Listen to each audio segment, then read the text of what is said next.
Thank you, Crystal. Thank you, Fluke. Thank you, Catherine. And Zarag, thank you. Hello. Thank you very much, Catherine.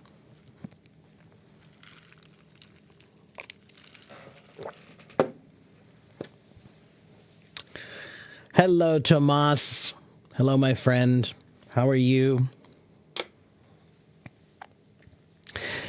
Guys, if you guys can just wait for 1 second, I need to check on something very quickly. I'll be right back in just a minute, okay?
Okay, sorry about that, everybody. I didn't eat this morning, so I was just making some food, and it's not ready yet. Okay, what did I miss? Hello, 80. Thank you very much, Tomas. Thank you, Nelly and Zoe. Thank you.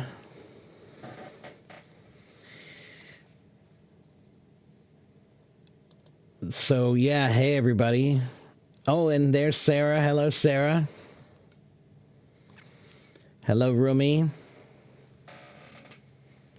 I don't know if it's a historic moment, but it's a moment. Hello, Gila.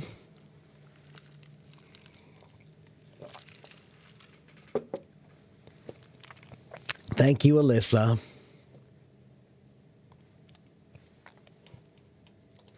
How's everyone doing?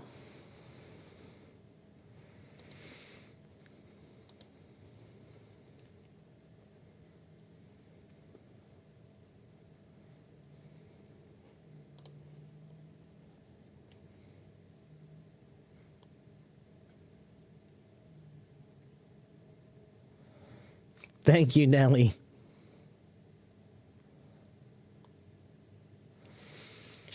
Thank you very much, Para. Thank you very, very much. I appreciate that. And greetings, Robbie. Good to see you, man. It's been a while. Hope you're doing well. Thank you, Safa. Yeah, here's hoping. Here's hoping to another 11 years on Hello Talk. Hello, Flavia.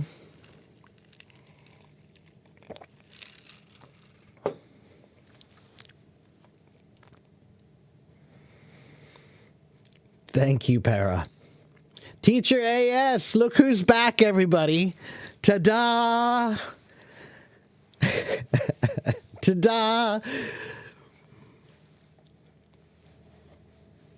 I did a magic trick. A few days ago, I made Teacher AS disappear, and now I've made him reappear.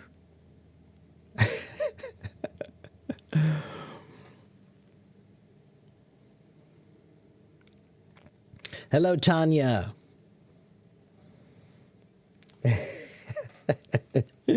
Cynthia, I didn't ignore your messages. Hello, Cynthia. Thank you for coming.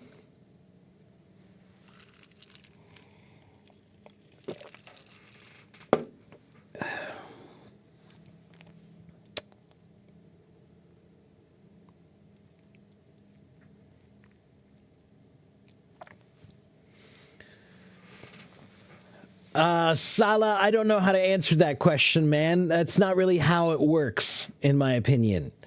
Things like B2, C2, and all that. There are vocabulary lists that you can learn, but I think it's better to think about your ability to express yourself at a higher level, not just specifically how many words you need to know. Vocabulary means nothing if you don't know how to put the words together well. Teacher AS is ready to go on stage. Great. All right. Come on, raise your hand. Come on up.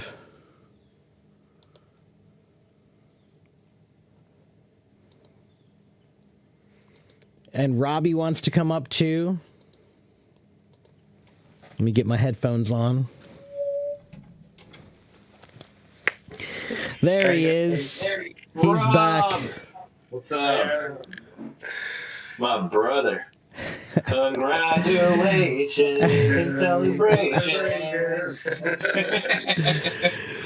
Hey guys, how you doing? Hey, good Tired. Congratulations on this historic milestone. Thank you very much, Robbie. It's nice, and it's nice to officially meet you. It's the first time we've actually seen each other, so it's nice. Yeah. And yeah, thank you very much for it. Yeah, it's like I didn't. My 10-year anniversary passed, and I didn't even realize it. And so it's like, well, I guess I missed that one, so I'll have to do the 11-year now.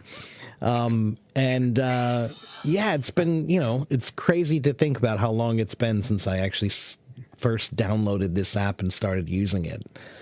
Yeah, it's a bit weird, but time flies. Well, let me ask you a question. Thank you guys for all the gifts, and thank you very much. Teacher Mark who brought me back. So I say I don't even know if that's true. And guys, if you guys are joining for the first time, try not to ask English questions today. He's trying to take it. Come on, man. Once every 11 years, he gets a day off. He's trying to take it easy today. So give him a break. That's cut him some funny. slack. Yeah. Come on. Well, I didn't mind answering a question or two. Right. If you have a question, you can ask me or Robbie. Today, Teacher Mark is on a break. We'll cover you today, Mark. All right, that sounds good. That sounds good. But let me ask you a question, Teacher Mark. What made you get on Hello Talk? What gravitated your attention to Hello Talk? How did you find about Hello Talk? Like, what was the start of your journey of 11 years? I mean, there got to be something that made you feel like, okay, I want to do this. I want to start doing this. And you were already teaching. We know a bit of the background of you being a teacher back in Taiwan, and you lived over there for about 40 that's years. pretty much where it started.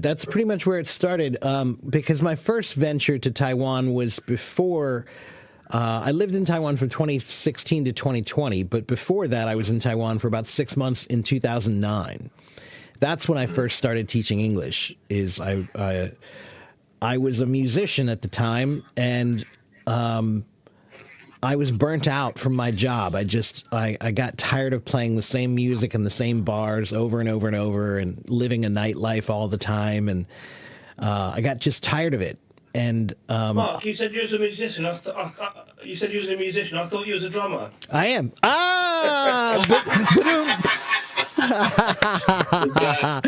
Yeah. I need to get back there and do a little badoomps, So anyway, I got bored. I got tired of it. I got burnt out. And a friend of mine was in Taiwan teaching in Taipei, or outside of Taipei. And we got to talking, and he said, hey, why don't you come over here and you can crash on my couch, and I'll get you a job at the kindergarten around the corner, and you can try something different. And I did. I quit everything, and I picked up everything into 2 suitcases and flew across the world. And I started liking, teaching English there. I enjoyed my first venture into it. It felt like teaching still, just a different kind of teaching. and I'd already been teaching for many years, so it was still something I felt like, oh, I can do this. I just have to change gears. It's not drum teaching; it's English teaching. So while I was there, I didn't know any Chinese at the time. So I started trying to learn a little bit, so I knew the two most important words, or three, I'll say the three most important words in Taiwan when you first get there, which is ni hao, of course, and xie xie, which is thank you, and also jiga, which means that. Because when you go to order some food, you can go to the restaurant and they have a buffet thing that you just point at what you want, and so that's what all the foreigners do when they first get there. They just point and say "jigga, jigga, jigga," that, which just means please give me those three. So and then I got involved with a young woman. And she was Taiwanese, and so I started wanting to learn more Chinese, just for the sake of feeling like, well, I want to understand the culture I live in. I don't want to be one of those foreigners who doesn't spend any time learning the language of the country that they're living in. That a lot. Yeah, you do, and it's so embarrassing in my opinion. Such opportunity wasted. Right, yeah. I mean, 1 or 2 years you there and you haven't really learned much, okay. But then I met guys who had been there for 15, 20 years and barely could speak, which is really, I just couldn't understand it, Yeah, like you said, such a wasted opportunity. So it turned out I had to go home. I wanted to stay, but I had to go home, and some family stuff came up. So I went home, and then I decided, okay, well, I know I want to get back. So I went and got my certification and started learning Chinese then. So it was probably about 2010 or so when I started. The HSK grading system, was it? What's that now? Was that through the HSK grading system? Did you do it that way? They have it. Well, no, I didn't do it that way, actually. And Taiwan uses a different test altogether to grade. Yeah, but I didn't study anything from any books about, I wasn't learning in any formalized way. It was all self-taught. And this is actually how I started the journey of knowing all the things I know now, and the tips I gave about language learning was that I reapproached learning Chinese the same way I did for learning drums. I just started applying all these musical concepts that I did to learn drums and for practicing music to learning Chinese. And that was the one, almost all my ideas about thinking in English and, thinking in the language that you're trying to practice, that came from music, because musicians, we think in music all the time. Yeah. So yeah. And then I just started downloading tons and tons of apps, like around that time, and so I guess I first got the app, like I said, it was about 7 months after they started. So I guess I got that one a few years into practicing or trying to learn. And when I first started learning, I just did a bunch of character writing, which was kind of weird, a weird way to start. Because I didn't know the sound of the language well enough to practice it speaking, so writing and learning the characters and trying to read was really more what I focused on at the time. Yeah. And so I got HelloTalk, though. It just was one random, I downloaded probably 30 apps, like at least 30, that all looked interesting to try to learn various aspects of Chinese. And HelloTalk was one of the ones I got. And it was weird, though, because I honestly didn't even use it to learn Chinese very long, like maybe a few weeks. And then after that, I stopped using it for that purpose, and I just started wanting to talk to people all around the world. So you taught in Taiwan for like 4 years, and you went back. You came back to America, and you still have this desire to learn Chinese, right? Chinese, and and you started learning while you were living in America, not in Taiwan, right? Yeah, pretty much. Yeah. I mean, I can't really say I really started learning Chinese in Taiwan because I didn't do anything to practice really. I just, would hear a few words and try to pick up a few words. That's it.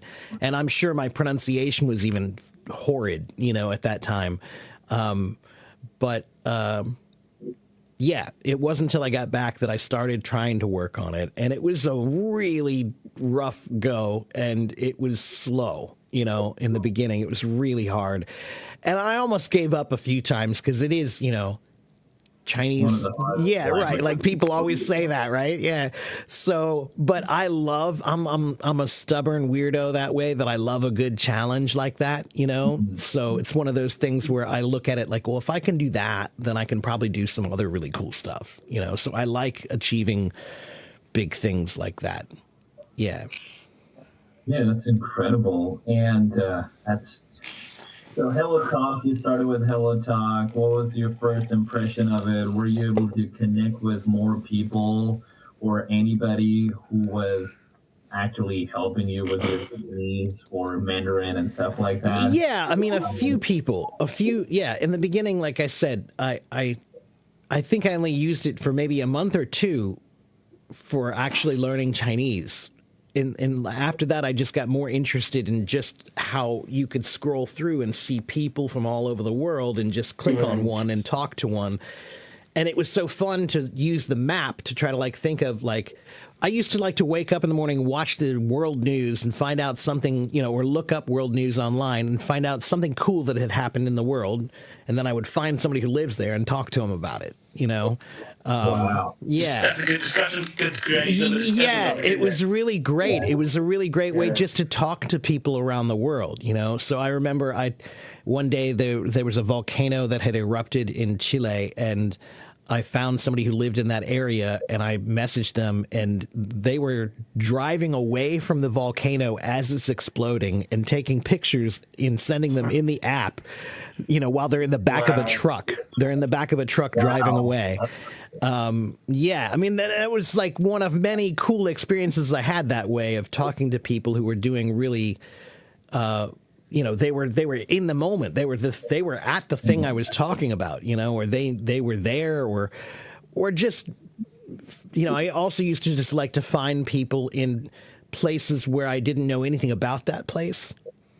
And talking to people there, What opportunity to learn. Right, exactly. That's exactly right. That's what got me so into it. Without traveling there, That's exactly right. And Robbie, when I was a kid, man, we used to have a shortwave radio in my basement. On a nice clear night, we would turn it on sometimes and just be so fascinated that I could listen to BBC London, or I could listen to Radio France or Radio Europe, whatever. And it was so cool. It was just maybe three channels on a good night that we could listen to around the world. But just being able to feel like, wow, man, that's crazy. I'm here and I'm listening to some stuff happening in Europe. Granted, I'm old. So, yeah, that was the mid 80s, we'll call it, when I was doing that. And and so yeah, were you ever tempted to pretend to be John Connor? Yeah, right. Yeah. Yeah. So, so like I said, I think I've always had this weird fascination with, cultures around the world. When I was in the third grade, I remember still one of the greatest assignments that we've ever gotten, or I've ever gotten as a student, was we came in one day and they told us that your homework assignment was to go home and find out about where your family comes from, what heritage you are, and then write a short little paper about it, a few paragraphs, and more importantly, find some food from your culture, cook it, and bring it in for everybody to share.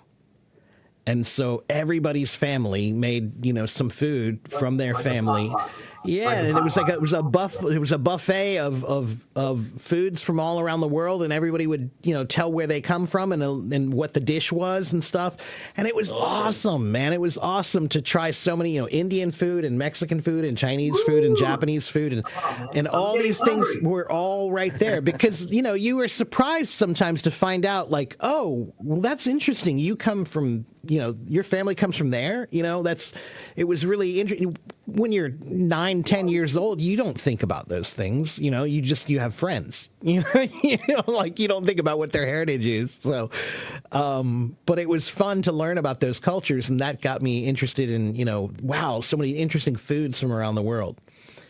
And yeah. What was your favorite kind of food that you like the most?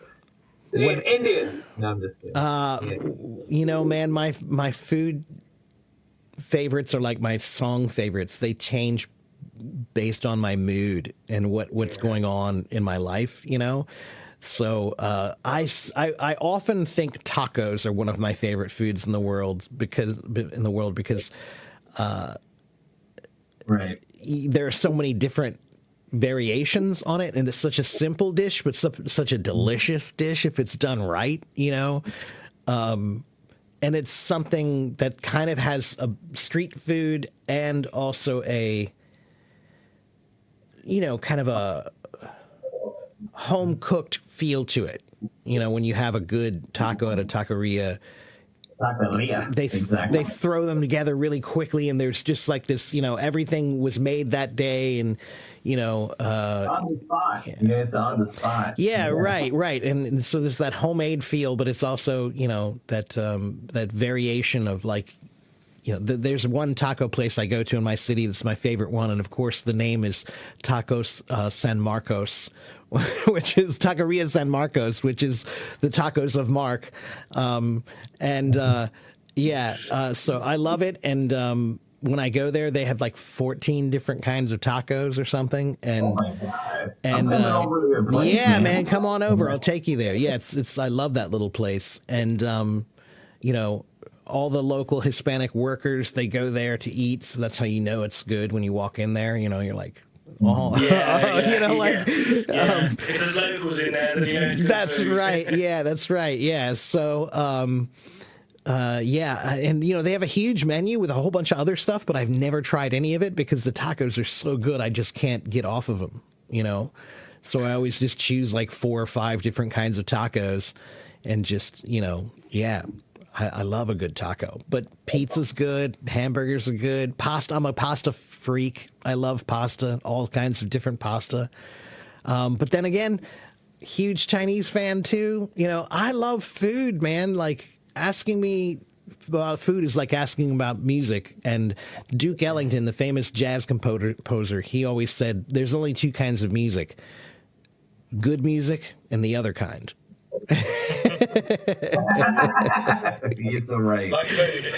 Yeah, like food. There's good food and then there's not so good food. But I mean, I can like any kind of food. I can like any kind of music. Yeah. Anytime I walked into a place where we're going to be having tacos of tortas or probably empanadas and stuff like that, the best way to enjoy the food is to have that background music, Yeah.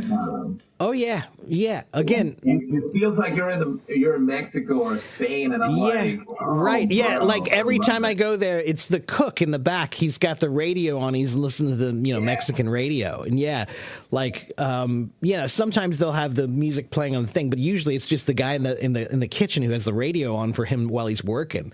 And you're right. There is something about those 2 things, but that's again why I love food and music so much, is because they do pair well together too.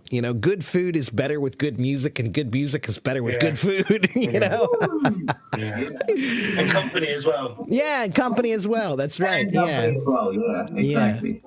Yeah. I'm so blessed to be. Let me make sure I don't miss any of these comments here. So, yeah, the restaurants that look run down are normally the best. Yeah, we call those hole in the walls. Yeah, holes in the wall, holes in the wall. I haven't heard that in a while. Yeah, a good hole in the wall. Or sometimes we even just, if it's a bar, sometimes we call it a dive, a dive bar, or a dive. And yeah, a good dive, man. You know, yeah, it doesn't look good, and that's exactly what this taco place is like. Always good. Oh yeah, right. Yeah, the food is always in good. general, the nicer the place is, the less likely I'm, like I feel there's less of a chance I'm really going to love their food. Like if they have a really nice place, then I think they're spending the money on that and not on, focused on just good food. And that's the thing. There are so many restaurants in America that look great and they spent the money on them, but the food is average if you're lucky. Mark, when I served in Afghanistan, in Camp Bastion / Camp Leatherneck on Thursday nights, it was curry night, and we had. I mean, a lot of all the chefs were like locally employed, So and the food on that night, that was something that gave us that really improved morale, gave us something to look forward to. It was just something else, Yeah, I'm telling you. Yeah, and again, that's why I love homemade food too. I'm good. Yeah. I mean, by the time you're gonna be coming over to Texas, and once you're going to be leaving, you'll probably end up gaining 30 pounds. Yeah, and I'm a sucker. I'm a really big sucker for Texas barbecue. I love barbecue from all over the world, but in my opinion, Texas barbecue is the best barbecue. That's right. That's what I'm talking about, right? It is. Yeah. It is an angelic food. I mean, it is. Yeah. Out of this world. Actually, Robbie, there's a great channel I love on Facebook called Jolly. It's a YouTube channel called Jolly, and it's two British dudes who travel around America eating all the most delicious food. And my favorite episode is when they go eat Texas barbecue. They both lose their minds, and they said something about how like our food it's like criminally unflavored compared to this. It's really really funny to see them try all these different foods and their faces and everything. It's really funny. So you should check that out. Jolly. It's a good channel. Check it out, guys. Yeah. Let me say here from Melissa. Yeah. Okay. She said, question here from Melissa. She said, among all your profession, which one is your favourite? If you had to pick one, I think that's a really good question. That's a great question. Oh,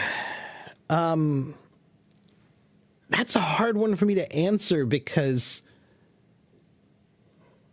I don't look at professions like professions. It's part of my personality. Yeah, I was thinking that your profession is you are teacher Mark. Right. That's what when people ask me what's my job, I tell them my job is being me. That's my job. That's being me. I thought that was great. And so, am I more of a teacher than I am a drummer? No, I don't think I can say that. Like, to be honest with you, drumming is such an important part of who I am.